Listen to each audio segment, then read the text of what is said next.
નમસ્કાર મિત્રો, સ્વાગત છે તમારું બહુચરા ડિજિટલ ચેનલમાં।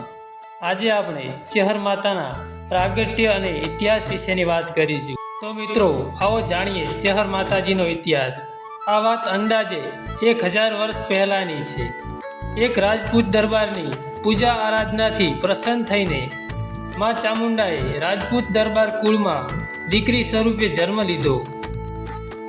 પાકિસ્તાન અને ગુજરાતની સરહદના હાલર ગામમાં શેખાવતસિંહ રાઠોડને ત્યાં જગત જનની ચેહરમાં પ્રગટ્યા હતા।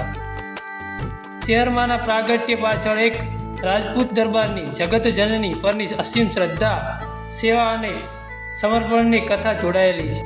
રાજપૂત દરબાર શેખાવતસિંહના લગ્નને અનેક વર્ષો વીતી ગયા હોવા છતાં પણ તેમના ઘરે શેર માટીની ખોટ હતી। આ ખોટને પૂરી કરવા તેમણે ખૂબ પ્રાર્થના કરી, પણ તેમની આ ખોટ પૂરી નહોતી થતી। એવામાં એકવાર તેમને કોઈ મહાત્માએ ચામુંડા માતાની પૂનમ ભરવાનું તથા આરાધના કરવાનું કહ્યું। શેખાવતસિંહે નિયમિત રીતે પૂનમ ભરી અને દરરોજ ચામુંડા માતાની પૂજા આરાધના કરી। જેવી પૂનમ ભરવાનું પૂરું થયું કે માતાજીએ તેમને સપનામાં સંકેત આપ્યો। ચામુંડાએ સપનામાં આવીને આશીર્વાદ આપ્યા હતા કે તારા દરબારમાં કેસુડાનું ઝાડ છે, ત્યાં મારું ઘોડિયું બાંધજે, એ જગ્યાએ હું તને મળીશ। આ સાંભળીને રાજપૂત ખૂબ ખુશ થઈ ગયો। તેમણે માતાજીના આદેશ પ્રમાણે કર્યું અને થોડા સમય બાદ સપનાની વાત સાચી પડી। શેખાવતસિંહને ત્યાં 3 દીકરીઓનો જન્મ થયો, જેમાં એક હતા ગંગાબા, બીજા હતા સોનબા અને સ્વયં કેસુડાના ઝાડ નીચે મળ્યા હતા તે ત્રીજા ચેહુબા। ચેહરમાંનું મૂળ નામ ચેહુબા હતું, જેમનું કેસરબા જેવું ગુલામનું નામ પણ રાખવામાં આવ્યું હતું। 3 દીકરીઓ જોઈને રાજા રાણીના હરખનો પાર ના રહ્યો।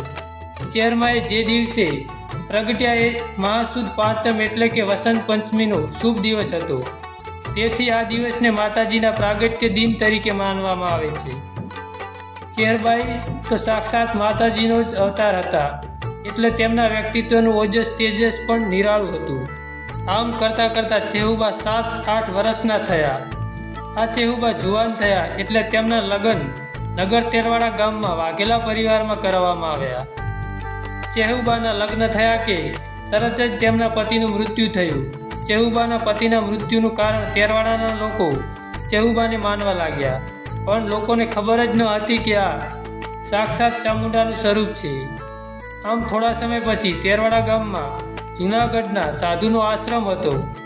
આ સાધુઓમાં જે મુખ્ય સાધુ હતા તેમનું નામ ઓગઢનાથ હતું, એટલે ચેહુબા રોજ આ સાધુની સેવા પૂજા કરવા જતા।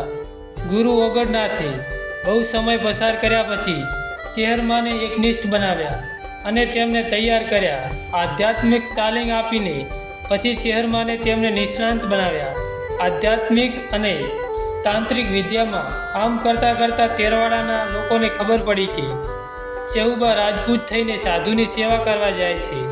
ચેહુબા રોજ આ સાધુની ભક્તિ કરતા, એટલે તેરવાડા ગામના લોકો ચેહુબા વિશે અલગ મલકની વાતો કરવા માંડ્યા।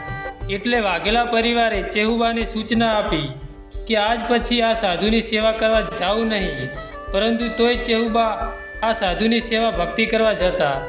એક દિવસ આ વાઘેલા રાજપૂતોએ વિચાર કર્યો કે આ બાઈ આપણું કીધું માનતી નથી, આપણે આ બાઈ જોઈએ નહીં, અને ચેહુબાને મારી નાખવાનો પ્લાન ઘડ્યો। પછી ચેહુબાને તેરવાડા ગામની વાવમાં ફેંકી દીધા। જેવા ચેહુબાને વાવમાં નાખ્યા એટલે વાવમાંથી અવાજ આવ્યો કે અલ્યા, તમે મને ઓળખી ના શક્યા, હું ચામુંડાનું સ્વરૂપ ચેહુબા હતી, પણ આજથી ચેહર માતા તરીકે જગતમાં ઓળખાઈશ। અને જતાં જતાં મારી ચેહરની એક વાત સાંભળો કે આ તમારા નગર તેરવાડા ગામને ઉજ્જડ બનાવું ને તો એમ માનજો કે ચેહર માતા બોલ્યા હતા। પછી ચેહર માતાએ વિચાર કર્યો કે હું આ કૂવામાં જ બેસી રહીશ તો મને ઓળખશે કોણ? આમ વિચારીને ચેહર માતા રથડો જોડીને મરતોલીની મીઠી વરખડીએ ઉતર્યા। ત્યારે મરતોલી ગામ જૂનું આયોરનું ગામ હતું, અને આવી રીતે માતાજીનું મરતોલીમાં પ્રાગટ્ય થયું, અને મરતોલીના લોકોને ખાલી ચેહરમાના નામ જપવાથી ઘણા ફાયદા થવા લાગ્યા, અને ચેહરમાં પણ બધાને આશીર્વાદ આપતી હતી અને તેમની ઈચ્છાઓ પૂરી કરતી હતી। ચેહરમાં રોજના 3 સ્વરૂપ બદલે છે. ચેહરમાં તમને નાની છોકરી કે મોટી ઉંમરની સ્ત્રીના સ્વરૂપમાં જોવા મળશે. ચેહરમાં તેમના ભક્તોની બધી ઈચ્છા પૂરી કરે છે કે જે ભક્તો તેમને સાચા દિલથી પૂજા કરે છે અને જે ભક્તો તેમની માન્યતા પૂરી કરવા માટે કોઈ પણ પરીક્ષા આપવા તૈયાર હોય છે. ચેહરમાં હંમેશા સત્યને સાથ આપે છે અને જૂઠાણું બંધ કરે છે. ચેહરમાં એ ચામુંડા માનું બીજું સ્વરૂપ છે. ચેહરમાં તેમના સાચા ભક્તોને જ દર્શન આપે છે. ચેહરમાં મંત્રમાં વધારે માને છે અને જો સાચા દિલથી મંત્ર જપો તો ચેહરમાં જલ્દી મદદે આવે છે. ચેહરમાંનું બીજું નામ ભવાની પણ છે.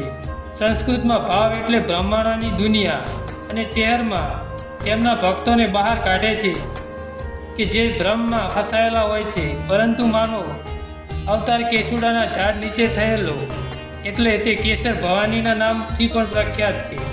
ગુજરાતભરમાં ચેહરમાંના નાના મોટા મંદિરો આવેલા છે.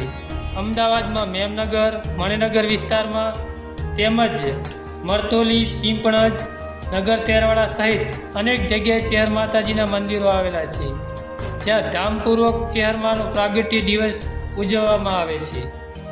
તો મિત્રો, આ હતો ચેહર માતાજીનો પ્રાગટ્ય અને ઇતિહાસ. તો મિત્રો, આવા જ નવા જ વિડીયો જોવા માટે અમારી બહુચરા ડિજિટલ ચેનલને સબસ્ક્રાઈબ કરો.